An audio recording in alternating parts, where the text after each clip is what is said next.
বাংলাদেশের রাজনীতিতে অন্যতম আলোচিত নাম জেনারেল ইকবাল করিম ভূঁইয়া। 2012 থেকে 2015 সাল পর্যন্ত সেনাবাহিনীর প্রধানের দায়িত্ব সামলেছিলেন তিনি। অবসরের 9 বছর পর জুলাই গণ অভ্যুত্থানে আওয়ামী লীগ সরকারের বিরুদ্ধে অবস্থান গ্রহণ করে ছাত্র জনতার ব্যাপক সমর্থন পান আইকেবি। তবে সেনাবাহিনীতে জেনারেল ভূঁইয়ার দায়িত্ব পালনকালেই বাংলাদেশ দেখে শাপলা চত্বরের হত্যাকাণ্ড এবং দশম সংসদের ভোটারবিহীন নির্বাচন। এমনকি অভিযোগ রয়েছে ভারতীয় গোয়েন্দা সংস্থা রয়ের এজেন্ট ছিলেন আইকেবি। এ নিয়ে 12 পর্বের ধারাবাহিক পোস্ট ফেসবুকে প্রকাশ করেছেন তিনি।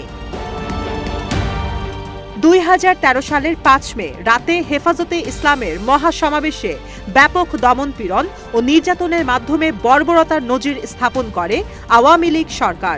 অনেকেরই অভিযোগ, গণহত্যা এড়ানোর জন্য নিশ্চুপ ছিলেন সাবেক সেনাপ্রধান। তবে জেনারেল ইকবাল করিম ভূঁইয়ার দাবি, জনপ্রতিরোধ তৎকালীন সরকারের জন্য ঝুঁকিপূর্ণ না হওয়ায় সেনাবাহিনীকে মোতায়েন করা হয়নি।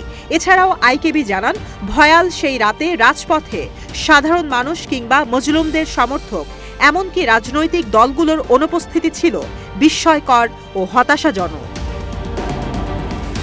তৎকালীন বিরোধী দলীয় নেত্রী খালেদা জিয়াকে নিজ বাড়ি থেকে জোরপূর্বক উচ্ছেদের ঘটনার সময় আইকেবি ও তৎকালীন সেনাপ্রধান জেনারেল এস.এম. শফিউদ্দিন আহমেদ বিদেশে অবস্থান করছিলেন।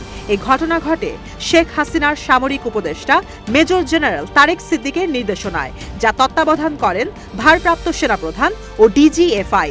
শেখ হাসিনার ব্যক্তিগত প্রতিহিংসা থেকে এমন ঘটনা বাস্তবায়ন করা হয় বলে দাবি করেন তিনি। সাবেক সেনাপ্রধানের দাবি, ক্ষমতায় থাকাকালীন তত্ত্বাবধায়ক সরকারের প্রধানের নিয়োগকে প্রভাবিত করতে বিশেষ কৌশল নেয় বিএনপি। অন্যদিকে ক্ষমতার মসনদে বসে পুরো তত্ত্বাবধায়ক সরকার ব্যবস্থাই বাতিল করে দেয় আওয়ামী লীগ।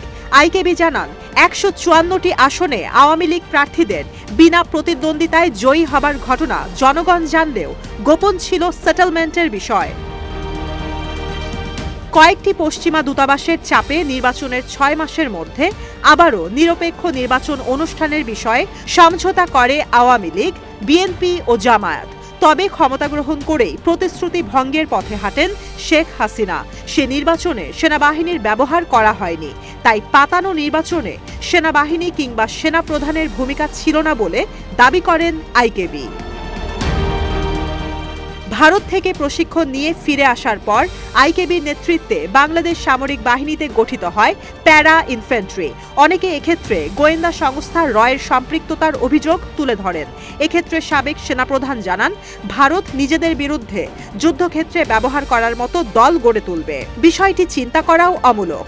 নয়াদিল্লির এজেন্টরাই ঢাকায় সেনাপ্রধান পদে আসীন হন, এমন যুক্তিরও খণ্ডন করেন আইকেবি। ইঙ্গিত দেন, স্বাধীনতার পর থেকে প্রায় সকল সরকার প্রধান ভারতের আজ্ঞাবহ ছিল।